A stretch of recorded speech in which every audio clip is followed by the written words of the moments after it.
आगे चल रही है गिरिडीह के पंचबा स्थित कृषि उत्पादन बाजार समिति के परिसर में मतगणना हो रही है, जहां काउंटिंग के लिए त्रिस्तरीय सुरक्षा व्यवस्था की गई है। मतगणना 24 राउंड में पूरी होगी और इसके लिए 25 सहायक, 25 सुपरवाइजर और 25 माइक्रो ऑब्जर्वर की नियुक्ति केंद्र के अंदर की गई है। आपको ये भी बता दें, राज्य सरकार के तत्कालीन शिक्षा मंत्री जगन्नाथ महतो के निधन के बाद ये सीट खाली हुई थी। उपचुनाव में सबसे कड़ा मुकाबला इंडिया के प्रत्याशी मंत्री बेबी देवी और साथ ही एनडीए प्रत्याशी यशोदा देवी के बीच है। इसके अलावा भी 4 अन्य प्रत्याशी मैदान में।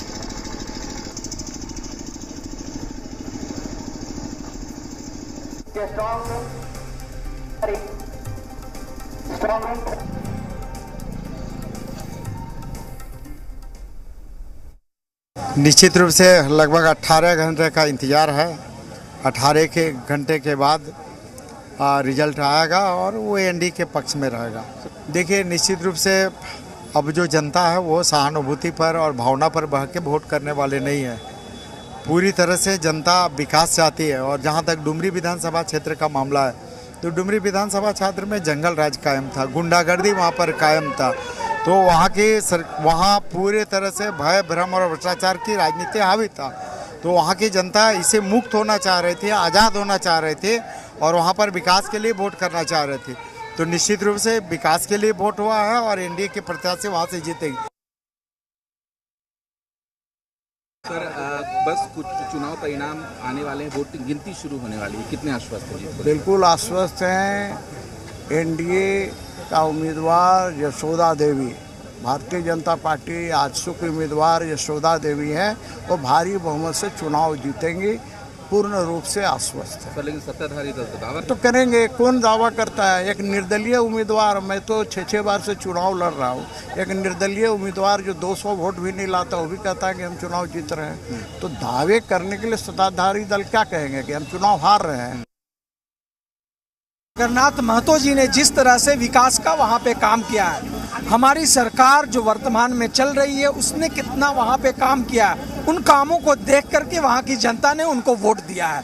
और कहीं स्टैंड ही नहीं करता है विपक्ष का कैंडिडेट, बहुत बहुमत का अंतर होगा और उससे बहुत बहुमत से हम जीतेंगे। तो ये लोग जो ये दावे जो कर रहे हैं, ये दावे पे कहीं पे भी नहीं ठहरते और हम चुनाव जीतने जा रहे हैं। वहाँ पे गठबंधन का जो उम्मीदवार है वो चुनाव जीतने जा रहे हैं। हम लोग दावा नहीं कर रहे हैं, 200% हम चुनाव जीत रहे हैं, क्योंकि जो फीडबैक आया, जो वहाँ प्यार वहाँ की जनता ने हेमंत सोरेन जी को और जगन्नाथ दा के परिवार को दिया है, जो सम्मान दिया है, वो परिलक्षित हुआ, दृष्टिगोचर हुआ, हम लोगों ने फील किया। चारों तरफ से जो रिपोर्ट आई, मुझे लगता है कि एक बड़ी मार्जिन से चुनाव हम लोग जीतेंगे। चुनाव जीत तो तय है, 200%, कहीं भी विरोधी नहीं है। लाख प्रयास इन लोगों ने किया, पैसे धन बल के आधार पर कुछ विश्वास इनको भी जगा था, लेकिन पूरी तरह से जब जैसे चुनाव समाप्त हुआ, इनकी आशा भी समाप्त हो गई। वहीं रांची से हमारे सहयोगी कामरान भी हमारे साथ लाइव जुड़े हुए हैं। कामरान, क्या कुछ अपडेट? 12 बज गए हैं, 12 बजे तक का सबसे पहले आप अपडेट बताइए।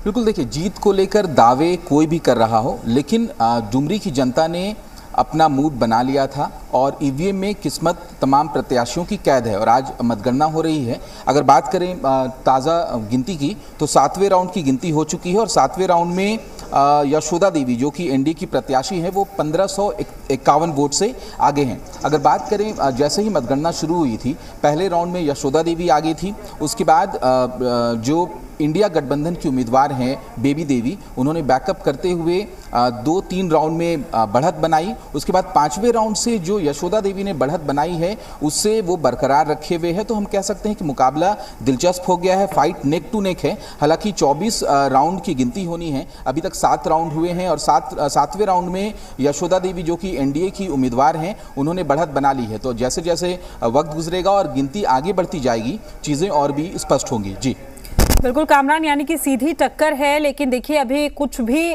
तस्वीरें या फिर ये कहें कि अंदेशा लगाना मुमकिन नहीं होगा, चूंकि आपने कहा कि 24 से 25 राउंड तक की गिनती होनी बाकी है। लेकिन फिलहाल हम देख पा रहे थे इंडिया और एनडीए की ये सीधी टक्कर थी। कहा जा रहा था कि ये कहीं ना कहीं एक सेमीफाइनल है डुमरी उपचुनाव, जो बताएगा कि आखिर जनता का मन किस ओर है।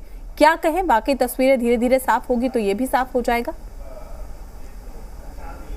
बिल्कुल, देखिए क्योंकि ये सरकार के लिए डुमरी का उपचुनाव लिटमस टेस्ट है, क्योंकि अगर इसमें कहीं ना कहीं अगर महागठबंधन को जीत हासिल होती है तो उनका मनोबल बढ़ेगा और 2024 के लिए वो पूरी तरीके से तैयार होंगे, क्योंकि विपक्ष की तरफ से लगातार हमलावर हुआ गया है सत्ता पक्ष को लेकर, और लगातार ये कहा गया है कि सत्ता पक्ष यानी सरकार जो है वो बेहतर काम नहीं कर रही है, और विपक्ष का सीधे तौर पर यही दावा है कि सरकार से लोग नाराज हैं, और इसी को लेकर डुमरी उपचुनाव में जो रिजल्ट आएंगे वो चौंकाने वाले होंगे, यानी एनडीए के पक्ष में रिजल्ट होगा। हालांकि अभी 7 राउंड की गिनती हुई है, 7 राउंड में एनडीए की प्रत्याशी आगे हैं, लेकिन 24 राउंड की गिनती में ये तय होगा कि आखिर किसके पक्ष में। बिल्कुल कामरान, शाम तक तस्वीरें जो है बिल्कुल साफ हो जाएंगी कि किसके पक्ष में अब जनता ने मूड बना लिया है, और क्या कुछ अब सेमीफाइनल की तस्वीरें होंगी वो भी साफ हो जाएंगी। शुक्रिया कामरान, हमारे साथ जुड़ने के लिए। अपडेट आपसे लेते रहेंगे। और वहीं इसी बीच मोतिहारी से बड़ी खबर आ रही है। यहां पर एक पोखर में डूबने से 3 बच्चों की मौत हो गई। केसरिया थाना क्षेत्र के भगवतिया का यह पूरा मामला है, तो बड़ी जानकारी आपको दे रहे हैं यहां पर मोतिहारी से इस वक्त की बड़ी खबर। यहां पर 3 बच्चों की मौत हो गई है एक पोखर में डूबने से। केसरिया थाना क्षेत्र के भगवतिया का यह पूरा मामला बताया गया है। बड़ी और दुखद खबर आपको मोतिहारी से दे रहे हैं। यहां पर एक पोखर में डूबने से 3 बच्चों की मौत हो गई है। तो बड़ी खबर ये सामने आ रही है, जहां बच्चों की मौत की खबर मोतिहारी से इस वक्त की बड़ी खबर आप तक पहुंचा रहे हैं। पोखर में डूबने से 3 बच्चे की मौत हुई है। तमाम जानकारी के साथ हमारे संवाददाता पंकज हमारे साथ जुड़ चुके हैं। पंकज, क्या कुछ जानकारी आपके पास?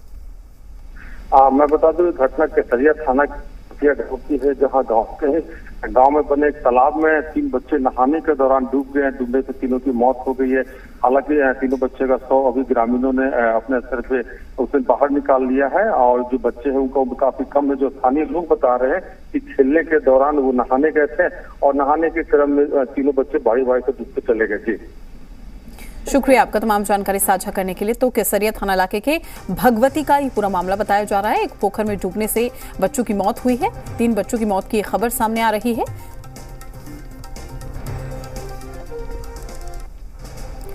उत्तराखंड के बागेश्वर सीट पर बीजेपी और कांग्रेस के बीच में सीधा मुकाबला है। बीजेपी से पार्वती दास और कांग्रेस से बसंत कुमार प्रत्याशी हैं।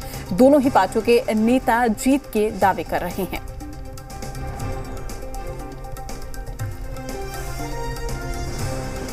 चुनाव के दिन भी और चुनाव से पूर्व जिस प्रकार का माहौल था, मैं आज आपको कह सकता हूं, जैसे कुछ देर बाद परिणाम निकल कर आएंगे, भारतीय जनता पार्टी एक लहर के रूप में आपको दिखाई देगी, और पार्वती दास अच्छे मतों से इस चुनाव को जीतेंगी।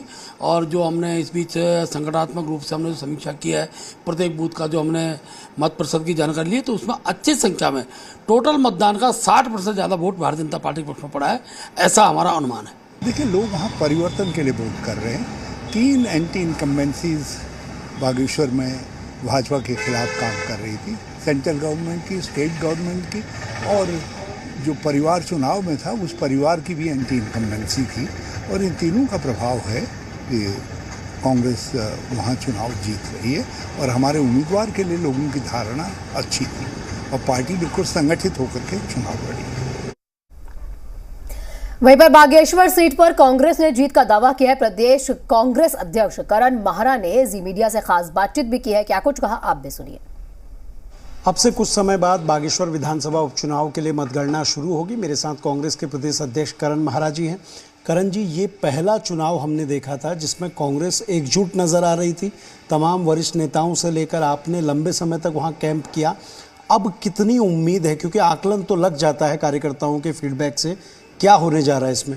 इस चुनाव को हम जीतने जा रहे हैं। एक भारत जोड़ो यात्रा का, राहुल गांधी जी की जो यात्रा थी, उसका व्यापक असर देखने को मिला है, और कांग्रेस का पूरा नेतृत्व वहाँ एक था। 14 महीने जो हमारे कार्यकर्ताओं ने मेहनत की है, हमारे नेतृत्व ने मेहनत की है, उसका भी असर दिखाया था। दूसरी तरफ बीजेपी के कुशासन को लेके लोग परेशान थे, महंगाई को लेके, बेरोजगारी को लेके, जिस तरीके से पेपर लीक हुए हैं, भर्ती घोटाले हुए हैं, उसको लेके लोगों में चर्चा थी।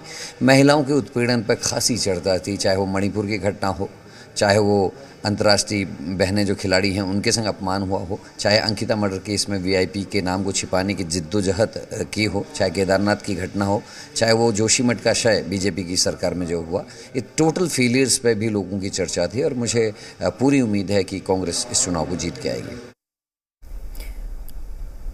दिल्ली में कल से शुरू होने वाले 2 दिनों की G20 समिट में शामिल होने के लिए मेहमानों का आना शुरू हो गया। आज से दुनिया भर की महाशक्तियां दिल्ली में जुटना शुरू हो जाएंगी। सम्मेलन में शामिल होने के लिए अमेरिका के राष्ट्रपति जो बाइडेन दिल्ली के लिए रवाना हो चुके हैं और ब्रिटेन के पीएम ऋषि सुनक और बांग्लादेश की पीएम शेख हसीना भी आज शाम दिल्ली पहुंचेंगी। ब्राजील के राष्ट्रपति के आज रात तक पहुंचने की संभावना है। कल यानी कि 9 सितंबर से भारत में G20 समिट की शुरुआत हो जाएगी। G20 के लिए दिल्ली में सुरक्षा के पुख्ता इंतजाम किए गए हैं। चप्पे चप्पे पर पुलिस कर्मियों की तैनाती है। जमीन से आसमान तक सुरक्षाएं भी कड़ी हैं। तस्वीरें भी हम आपको दिखा रहे हैं और आप देख भी पाएंगे तमाम तस्वीरों में कि मंडी हाउस पर ITO में किस तरह से पुलिस फोर्स वहां पर मौजूद है। इसी के साथ एंटी ड्रोन सिस्टम्स लगाए गए हैं। वहां पर एंटी ड्रोन सिस्टम्स की तैनाती भी की गई है और जो तस्वीरें आपको दिखा रहे हैं ये प्रगति मैदान की तस्वीरें हैं। किस तरह से लाइटनिंग सिस्टम वहां पर किया गया है, किस तरह से दिल्ली को सजा दिया गया है। हर जगह पर लाइटनिंग सिस्टम और वहां पर सुरक्षा जो है वो कड़ी कर दी गई है। ब्राजील के राष्ट्रपति क्योंकि रात तक पहुंच जाएंगे, वहीं पर बांग्लादेश के अगर पीएम की बात करें तो वो भी शाम तक पहुंच जाएंगी और अगर ऋषि सुनक ब्रिटेन के पीएम की बात करें वो भी पहुंच जाएंगे शाम तक।